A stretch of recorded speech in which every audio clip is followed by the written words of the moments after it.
So I have to close up the gap in there, and I have to add the rubber gaskets to the spinal parts, but that's actually sitting together pretty well now. Alright, so this is the final pre-assembly, and it's the first time that all the components have been put together.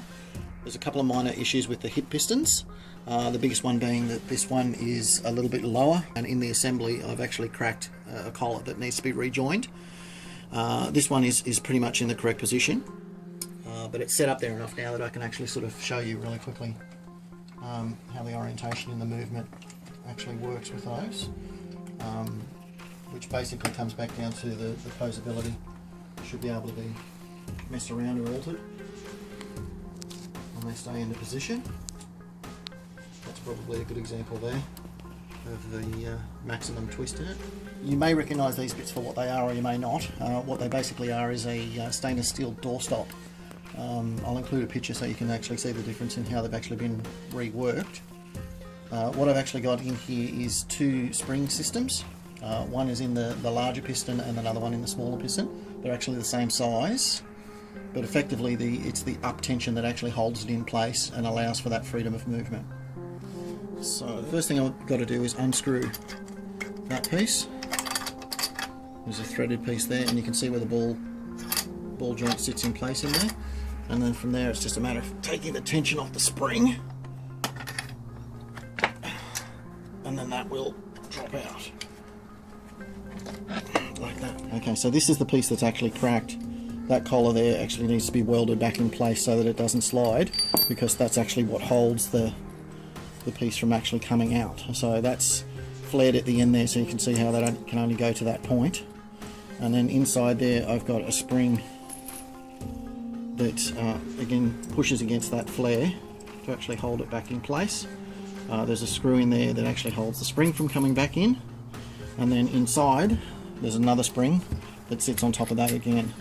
Now the reason why I've gone for that is that it allows for a dual compression, so that as I compress that, it's not working here very well at the moment because of that collar, but basically what happens is as it compresses, both of the pistons slide at the same time, so that you get that sort of free movement. And again, it's not working there very well, but you get the idea.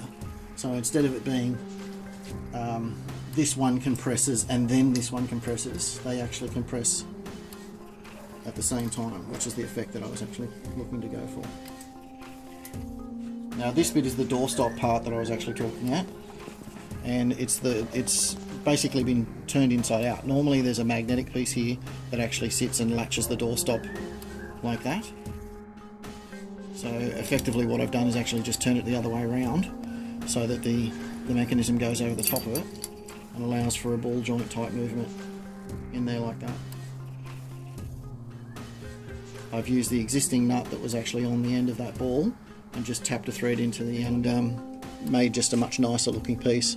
Once this metal's polished up, the two metals will match up quite nicely, and it should blend in all together. As I've been working on closing the gap in the spine between the spine and the hips, it became clear that I wasn't able to do it in a laying down position. There just wasn't enough compression between the top of the spine and the hips, and as I tried to close the gap on one side, it'd simply pop out on the other side. So what I've had to do is actually string him up into an almost standing position, so that I've got the weight of the torso compressing down on top of the pelvis, and that's pretty much held in place there now by the ropes that you can see. There's the 4 ropes around that hold the hips into position, and then there's a blue rope in between his shoulder blades that hold the torso into position. That now gives me enough room that I can actually get underneath and put in the connecting bolts that actually connect the legs and hips to the spine and torso. Okay, so I've got the bolts installed now. I'm going to move him up into a more upright position to make sure that there's no movement or there's nothing that I've actually missed in the actual installation of them.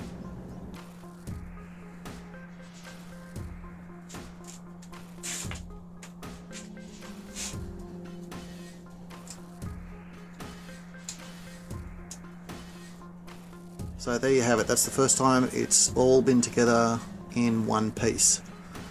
Now, obviously it's minus the eyes and that sort of stuff, but that's pretty much it as a complete piece. So what this put together has shown me, apart from the fact that the thing weighs a ton, is the bits and pieces that I need to actually finalise. The most notable is the hips when I work out the mounting piece for where it actually sits on the stand, you can see there the position of the ball joints, that actually they should be centered. So it shows me that those hips are rolled too far forward. They should be sort of more up in sort of that sort of position. But the gaps have closed up quite nicely. We'll come around the back. You can see there that gap a lot more closed up there now as well.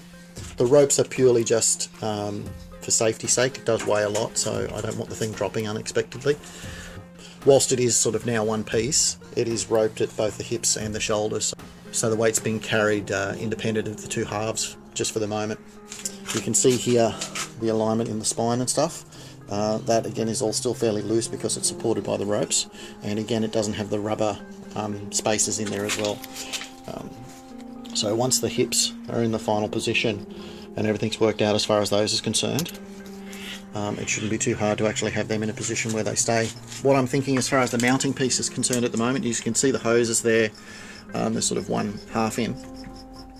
That's where the hoses will actually go, and I've got these three other assembly points for the underneath, and what I think I'm going to make is a triangular steel plate that actually has three locating points. I'll tap these threads again so that I can actually have a heavy steel plate that runs from sort of out from there, out this way, and then down to the ground for the support structure. And then it'll have a secondary support piece that'll actually come off that, okay, and split into a T-piece that will make use of the mounting points that are already in the torso as well, and that'll allow for the orientation of the torso to move as well.